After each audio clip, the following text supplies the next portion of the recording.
भगवान शिव के 12 ज्योतिर्लिंग मंदिर। हेलो दोस्तों, हिंदू धर्म में भगवान शिव को मोक्ष के देवता के रूप में जाना जाता है।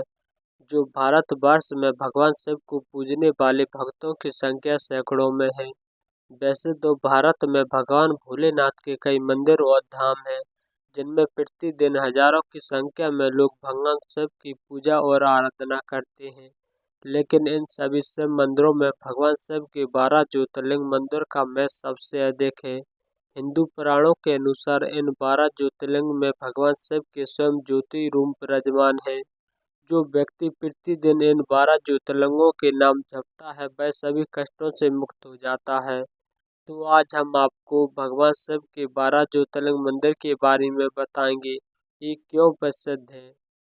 जो कि पहले नंबर पर आती है सोमनाथ ज्योतिर्लिंग। सोमनाथ ज्योतिर्लिंग इसे पृथ्वी का सबसे पहला ज्योतिर्लिंग माना जाता है। यह गुजरात के सौराष्ट्र क्षेत्र में स्थापित है। शिव पुराण में बताया गया है कि दक्ष प्रजापति ने चंद्रमा को क्षय रोग का श्राप दिया था।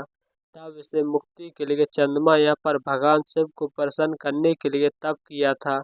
ऐसी मान्यता है कि चंद्रदेव ने इस शिवलिंग की स्थापना की थी। दूसरे नंबर पर आती है मल्लिकार्जुन ज्योतिर्लिंग। मल्लिकार्जुन ज्योतिर्लिंग भगवान शिव के दूसरे ज्योतिर्लिंग के रूप में जाना गया है।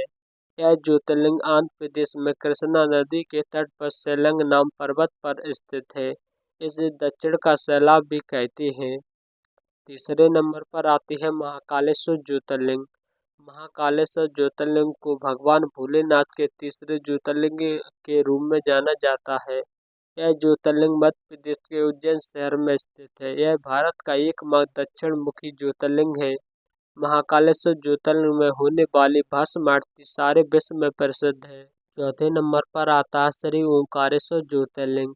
यह मंदिर नर्मदा नदी में मधाता द्वीप पर स्थित एक मनोरम स्थल पर है। यह स्थान प्राचीन काल से ही तीर्थ स्थल के रूप में विख्यात है और इसके आसपास अनेक छोटे मोटे तीर्थ स्थल हैं। यह नर्मदा नदी में ओंकार शिवलिंग एक तरफ है। पांचवें नंबर पर आता है केदारनाथ ज्योतिर्लिंग। केदारनाथ ज्योतिर्लिंग को भगवान शिव के 5वें ज्योतिर्लिंग के रूप में जाना जाता है। यह ज्योतिर्लिंग उत्तराखंड में हिमालय की केदार नाम चोटी पर स्थित है। साथ ही केदारनाथ समुद्र तल से लगभग 3584 मीटर की ऊंचाई पर स्थित है। छठवें नंबर पर आते हैं भीमा शंकर ज्योतिर्लिंग।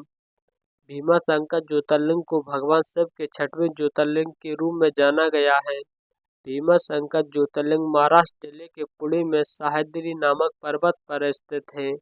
सातवें नंबर पर आते हैं विश्वनाथ ज्योतिर्लिंग। विश्वनाथ ज्योतिर्लिंग यह ज्योतिर्लिंग उत्तर प्रदेश के वाराणसी में स्थित है और इस नगर का पौराणिक नाम काशी भी है।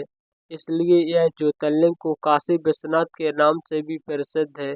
कहा जाता है कि भगवान शिव काशी के राजा और वे लोगों की रक्षा करते हैं। आठवें नंबर पर आती है त्र्यंबकेश्वर ज्योतिर्लिंग। त्र्यंबकेश्वर ज्योतिर्लिंग को भगवान शिव के 8वें ज्योतिर्लिंग के रूप में पूजा जाता है।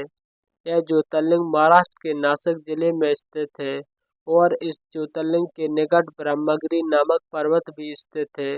इसी पर्वत पर गोदावरी नदी का उद्गम स्थल माना जाता है। 9वें नंबर पर आती है बैजनाथ ज्योतिर्लिंग। यह ज्योतिर्लिंग झारखंड के देवघर में स्थित है। बाबा बैजनाथ ज्योतिर्लिंग जिस स्थान पर स्थापित है, वह बैजनाथ धाम के नाम से दुनिया भर में प्रसिद्ध है। 10वें नंबर पर आते हैं नागेश्वर ज्योतिर्लिंग।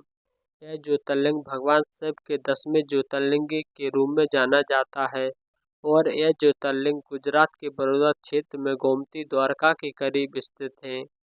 नागेश्वर का अर्थ होता है नागों का ईश्वर। धार्मिक पुराणों के अनुसार भगवान शिव को नागों का देवता माना जाता है। 11वें नंबर पर आते हैं रामेश्वरम ज्योतिर्लिंग। रामेश्वर ज्योतिर्लिंग यह ज्योतिर्लिंग तमिलनाडु के रामनाथपुरम में स्थापित है। पौराणिक मान्यताओं के अनुसार भगवान श्री राम ने लंका विजय से पूर्व यहाँ पर शिवलिंग की स्थापना की थी और भगवान शिव की आराधना की थी। इस वजह से इसे रामेश्वरम ज्योतिर्लिंग कहा गया है और यह चारों धामों में से एक है। 12वें नंबर पर आते हैं घूमेश्वर ज्योतिर्लिंग। यह ज्योतिर्लिंग महाराष्ट्र के औरंगाबाद जिले में एलोरा गुफाओं के बासवेश्वर गांव में स्थापित है। भगवान शिव के 12 ज्योतिर्लिंग में से यह अंतिम ज्योतिर्लिंग माना जाता है।